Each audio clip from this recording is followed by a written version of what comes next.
바울의 표대는 그리스도의 부활의 권능과 그 고난에 참여하는 것이었습니다. 본문 10절에서 바울은 이렇게 말했습니다. 내가 그리스도와 그의 부활의 권능과 그 고난에 참여함을 알고자 하여 그의 죽으심을 본받아. 바울은 여기서 그리스도를 아는 지식의 내용을 구체적으로 제시하고 있습니다. 그리스도를 안다는 것은 무엇을 의미할까요? 우선 그것은 그리스도를 우리의 위로, 즉 대속물이신 메시아로 아는 것입니다. 그 후 다음 세 가지를 경험적으로 아는 것입니다. 첫째, 문자 그대로 그리스도를 아는 것입니다. 즉 예수님의 사랑의 넓이와 높이와 깊이와 길이, 그리고 예수님의 아름다움, 즉 주님의 여러 가지 성품과 그 성품들에 나타나 있는 영광을 아는 것입니다.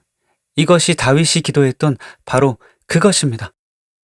내가 여호와께 바라는 한 가지 일, 그것을 구하리니 곧 내가 내 평생의 여호와의 집에 살면서 여호와의 아름다움을 바라보며 그의 성전에서 사모하는 그것이라. 그리고 바울이 경험한 바로 그것입니다.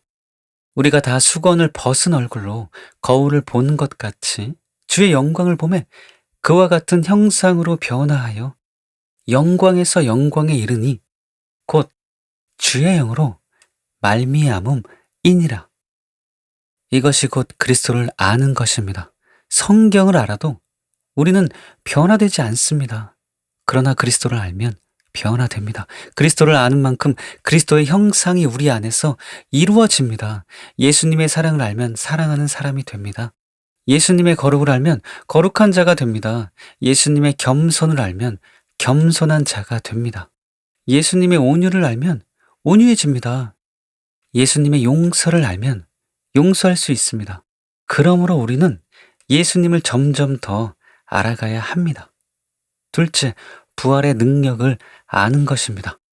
그러므로 우리가 그의 죽으심과 합하여 세례를 받음으로 그와 함께 장사되었나니 이는 아버지의 영광으로 말미암아 그리스도를 죽은 자 가운데서 살리심과 같이 우리로 또한 새 생명 가운데서 행하게 하려 함이라. 부활의 능력은 우리로 하여금 새 생명 가운데 행하게 합니다. 즉 우리를 변화시킵니다. 이것은 에베소서 2장에 더 잘 나타나 있습니다. 그곳 1절과 5절에 보면 이런 말씀이 나와 있습니다. 그는 허물과 죄로 죽었던 너희를 살리셨도다. 허물로 죽은 우리를 그리스도와 함께 살리셨고 하나님은 죄 때문에 죽은 우리의 영을 다시 살리셨는데 그리스도와 함께 살리셨습니다. 부활의 능력으로 우리가 다시 살아났습니다. 우리는 살아나기 전 모두 다음과 같은 상태였습니다. 그때 너희는 그 가운데서 행하여 이 세상 풍조를 따르고 공중의 권세 잡은 자를 따랐으니 곧 지금 불순종의 아들들 가운데서 역사하는 영이라. 전에는 우리도 다 그 가운데서 우리 육체 욕심을 따라 지내며 육체와 마음에 원하는 것을 하여 다른 이들과 같이 본질상 진노의 자녀이었더니, 여기서 주목할 것은 그때의 혹은 전에는 이라는 단어입니다. 부활의 능력으로 살아나기 전 우리는 모두 불신자와 같은 삶을 살았습니다. 그런데 하나님께서 부활의 능력으로 그런 우리를 거듭나게 하셨습니다. 우리는 그가 만드신 바라 그리스도 예수 안에서 선한 일을 위하여 지으심을 받은 자니 부활의 능력으로 우리는 거듭나서 새로운 피조물이 되었습니다. 그러므로 전과 다를 수밖에 없습니다. 그리스도인은 이렇게 믿기 전과 후가 확연하게 달라진 사람입니다. 그런데 부활의 능력은 우리를 거듭나게 할 뿐 아니라 거룩하게 합니다. 즉 부활의 능력은 중생뿐 아니라 성화의 비결이기도 합니다. 그래서 이미 거듭난 바울이 본문에서 부활의 능력을 더 경험적으로 알기를 원했던 것입니다. 이에 대해 호크마 종합주석에는 이렇게 쓰여져 있습니다. 바울이 그리스도와 연합하여 알기를 원했던 것은 그 부활의 능력이다. 이것은 그리스도의 역사적 부활이나 그리스도인이 죽음 이후 경험하게 될 육체적 부활을 의미하는 것이 아니다. 부활하셔서 믿는 자의 삶 가운데서 역사하시는 그리스도의 능력을 나타낸다. 이 부활의 권능은 그리스도인들로 하여금 새로운 삶을 살게 한다. 또 그랜드 종합주석에는 이렇게 쓰여져 있습니다. 부활의 권능은 단순히 그리스도께서 부활하신 능력을 가리키는 것이 아니라 부활하신 그리스도의 능력이 그 안에서 함께 영적으로 부활한 자들로 거룩한 삶을 살게 하시며 성도의 구원을 위해 역사하시는 것을 의미한다. 이처럼 부활의 능력은 우리를 거룩하게 합니다. 죄를 이기고 거룩하게 사는 것은 우리 힘으로 되는 것이 아니라 부활의 능력으로만 됩니다. 그런데 부활의 능력이 구체적으로 무엇인지 아십니까? 그것은 바로 하나님의 능력이신 성령님입니다. 예수를 죽은 자 가운데서 살리신 이의 영이 너희 안에 거하시면 그리스도 예수를 죽은 자 가운데서 살리신 이가 너희 안에 거하시는 그의 영으로 말미암아 너희 죽을 몸도 살리시리라. 그리고 성령은 우리에게 떡이고 생선입니다. 너희 중에 아버지 된 자로서 누가 아들이 생선을 달라 하는데 생선 대신 뱀을 주며 알을 달라 하는데 전갈을 주겠느냐? 너희가 악할지라도 좋은 것을 자식에게 줄 알거든. 하물며 너희 하늘의 아버지께서 구하는 자에게 성령을 주시지 않겠느냐 하시니라. 우리의 몸은 떡과 생선이 공급하는 힘으로 살고 우리의 영은 영적인 떡과 생선이신 성령 충만을 받음으로 그 힘으로 삽니다. 그런데 성령은 기도하는 자에게 임하십니다. 그러므로 우리는 기도에 힘쓰므로 부활의 권능으로 충만해져야 합니다. 그래서 죄를 이기고 하나님의 말씀대로 사는 자가 되어야 합니다. 이것이 바로 부활의 능력을 더 깊이 알아가는 것입니다. 셋째, 그리스도의 고난에 참여함을 아는 것입니다. 부활의 권능을 아는 것은 로마서 6장에 기록된 것처럼 그리스도의 부활에 동참함으로 새 생명 가운데서 행하는 것과 관련이 있습니다. 그러나 고난에 참여함을 아는 것은 로마서 6장에서 말하는 그리스도의 죽음에 동참함으로 옛사람이 죽는 경험을 가리키는 것이 아닙니다. 그것은 실제로 그리스도를 위해서 고난당하는 것을 가리킵니다. 이 사실은 여러 번역본에 분명하게 나타나 있습니다. 내가 바라는 것은 그리스도를 알고 그리스도의 부활의 능력을 깨닫고 그리스도와 고난을 같이 나누고 그리스도와 같이 죽는 것입니다. 내가 바라는 것은 그리스도를 알고 그분의 부활의 능력을 깨닫고 그분의 고난에 동참하여 그분의 죽으심을 본받는 것입니다. 내가 원하는 것은 그리스도를 바로 알고 그분의 부활의 능력을 체험하며 그분의 고난에 참여하고 그분의 죽음을 본받는 것입니다. 나는 그를 알고 그의 부활의 능력을 알고 그의 고난에 동참하여 그의 죽으심을 본받으려는 것입니다. 이 외에도 바울이 그리스도의 죽음이라는 단어를 쓰지 않고 그리스도의 고난이라는 단어를 사용한 것이 그 증거입니다. 더구나 그리스도의 고난과 그리스도의 부활이 아니라 순서를 바꾸어 그리스도의 부활의 권능과 그 고난에 참여함이라고 말한 것이 그 증거입니다. 왜냐하면 실제로 부활의 권능을 체험한 후에 고난이 다가오기 때문입니다. 우리가 부활의 권능을 통해 거룩한 삶을 살면 고난을 피할 수가 없습니다. 무릇 그리스도 예수 안에서 경건하게 살고자 하는 자는 박해를 받으리라. 우리가 경건해지면 고난을 받을 수밖에 없는 이유는 같은 장 1, 2, 3, 4, 5절에 잘 나타나 있습니다. 너는 이것을 알라.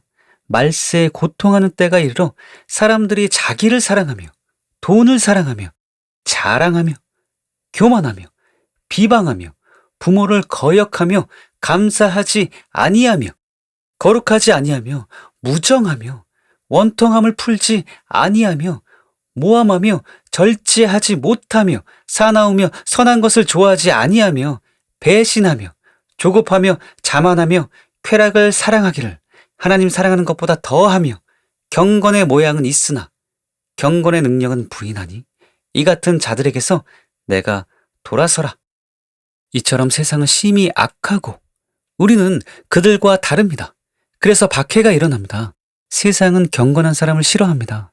그들의 존재 자체가 자신들을 정죄한다고 생각하기 때문입니다. 즉 참된 그리스도인들은 세상의 빛이기 때문입니다. 악을 행하는 자마다 빛을 미워하며 빛으로 오지 아니하나니 이는 그 행위가 드러날까 하며 진리를 따르는 자는 빛으로 오나니 이는 그 행위가 하나님 안에서 행한 것임을 나타내려 함이라 하시니라. 마치 요즘 동성애를 반대하면 세상이 싫어하고 미워하는 것과 같습니다. 세상은 점점 더 악해져서 롯의 때나 노아의 때 같이 될 것입니다. 그리고 무선지자들이 예언하고 있듯이 앞으로 대부흥만 일어나는 것이 아니라 전 세계적인 큰 박해가 일어날 것입니다. 그러므로 우리는 순교까지도 각오해야 합니다. 그리고 바울처럼 그리스도의 고난에 참여하는 것을 표대로 삼을 정도로 자라가야 합니다. 처음에 저는 본문을 읽으면서 고난받는 것을 표대로 삼다니 참 이상하다. 이것을 어떻게 설교할까라고 생각했습니다. 뭔가 부자연스럽고 어울리지 않는다고 생각했습니다. 그러나 바울이 고난에 참여하는 것을 표대로 삼은 것은 정말로 잘한 일이고 꼭 필요한 일이었습니다. 바울은 고난을 위해 부름을 받았습니다. 주님은 아나니아에게 바울의 소명에 대해 이렇게 말씀하셨습니다. 주께서 이르시되 가라. 이 사람은 내 이름을 이방인과 임금들과 이스라엘 자손들에게 전하기 위하여 택한 나의 그릇이라. 그가 내 이름을 위하여 얼마나 고난을 받아야 할 것을 내가 그에게 보이리라. 실제로 바울은 다른 어떤 사도들보다 더 많은 고난을 당했습니다. 내가 수고를 넘치도록 하고 옥에 갇히기도 더 많이 하고 매도 수없이 맞고 여러 번 죽을 뻔하였으니 유대인들에게 40에서 하나 감한 매를 5번 맞았으며 3번 태장으로 맞고 1번 돌로 맞고 3번 파선하고 일주야를 깊은 바다에서 지냈으며 여러 번 여행하면서 강의 위험과 강도의 위험과 동적의 위험과 이방인의 위험과 시내의 위험과 광야의 위험과 거짓 형제 중의 위험을 당하고 또 수고하여 애쓰고 여러 번 자지 못하고 줄이며 목마르고 여러 번 굶고 춥고 헐벗었노라. 그리고 결국 로마에서 참수형을 당했습니다.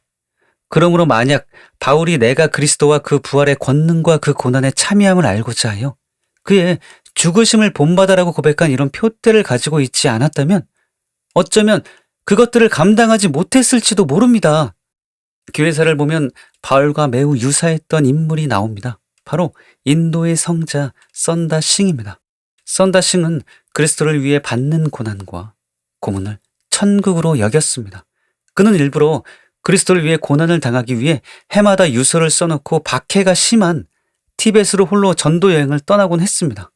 이러한 모습에서 우리는 고난을 피하려는 사람들과는 달리 그리스도의 고난에 참여하기를 소원했던 바울의 모습을 엿볼 수 있습니다. 그런데 우리가 꼭 알아야 할 것이 있습니다. 그것은 사도 바울만 고난을 위해 부름을 받은 것이 아니라는 것입니다. 부당하게 고난을 받아도 하나님을 생각함으로 슬픔을 참으면 이는 아름다우나 죄가 있어 매를 맞고 참으면 무슨 칭찬이 있으리요. 그러나 선을 행함으로 고난을 받고 참으면 이는 하나님 앞에 아름다우니라. 이를 위하여 너희가 부르심을 받았으니 그리스도도 너희를 위하여 고난을 받으사 너희에게 본을 끼쳐 그 자취를 따라오게 하려 하셨느니라. 이처럼 정도의 차이가 있을 뿐 모든 그리스도인들이 고난을 위해 부르심을 받았습니다. 그래서 예수님이 누구든지 나를 따라오려거든 자기를 부인하고 자기 십자가를 지고 나를 따를 것이니라고 말씀한 것입니다. 그러므로 우리는 유약한 마음을 버려야 합니다. 바울과 썬다싱을 본받아 순교적인 신앙으로 단단히 무장해야 합니다. 한편 바울이 10절에서 말한 내가 그리스도와 그 부활의 권능과 그 고난에 참여함을 알고자 하여 그의 죽으심을 본받아 이 3가지를 표대로 삼고 추구한 이유가 무엇인지 아십니까? 그것은 그 다음 절에 나타나 있습니다. 어떻게 해서든지 죽은 자 가운데서 부활에 이르려 하노니.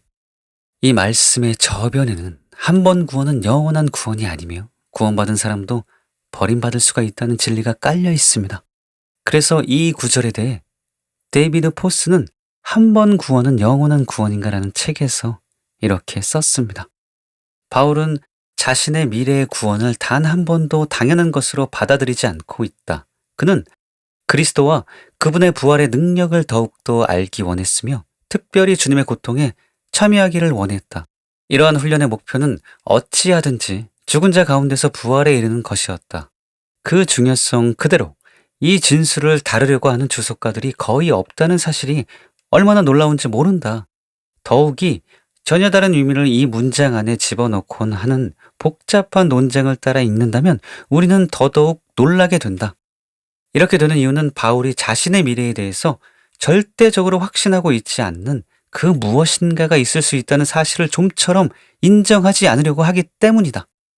또한 그 자신의 노력이 자신의 안전한 미래에 어떤 영향을 미칠 수 있다는 사실을 외면하려고 침묵하기 때문이다. 바울이 말한 부활은 죽은 자 가운데서의 부활입니다. 즉, 첫째 부활이요. 예수님이 말씀한 생명의 부활입니다. 이 부활은 아무나 참여하는 것이 아닙니다. 이 부활에 참여하려면 바울을 본받아야 합니다.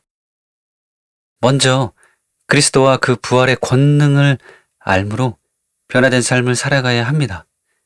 내 안에서 부활의 권능이 역사하고 있지 않은데 어떻게 부활할 수 있겠습니까?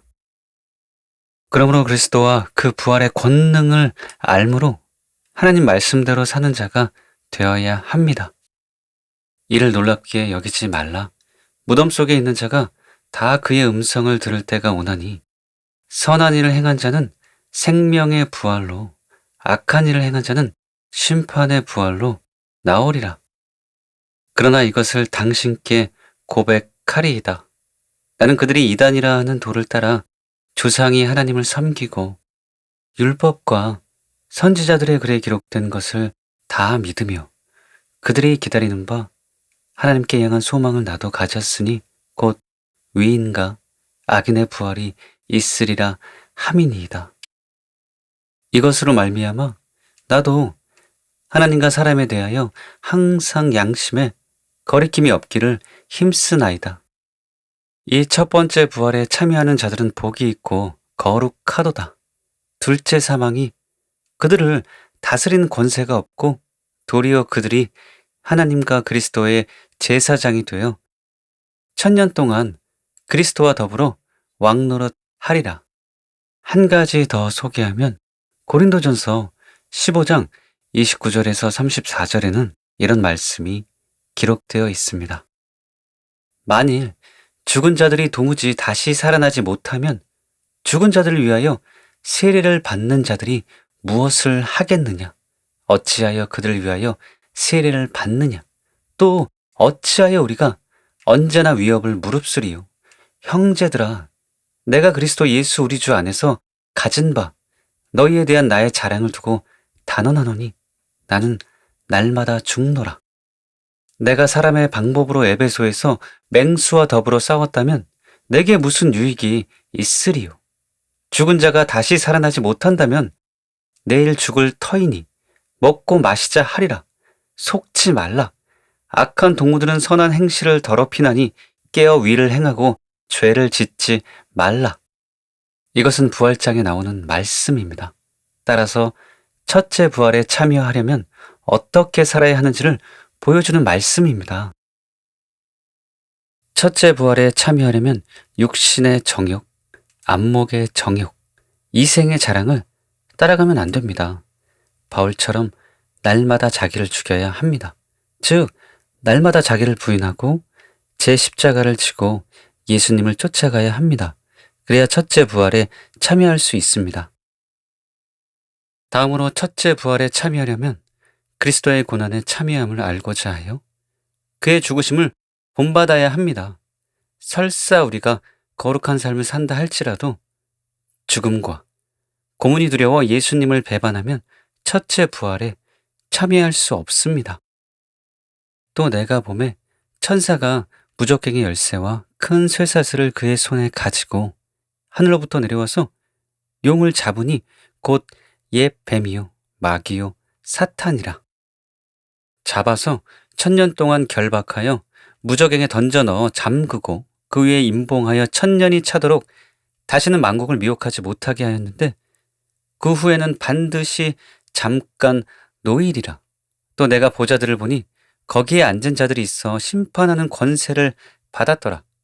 또 내가 보니 예수를 증언함과 하나님의 말씀 때문에 목배임을 당한 자들의 영혼들과 또 짐승과 그의 우상에게 경배하지 아니하고 그들의 이마와 손에 그의 표를 받지 아니한 자들이 살아서 그리스도와 더불어 1000년 동안 왕노릇하니 그 나머지 죽은 자들은 그 1000년이 차기까지 살지 못하더라.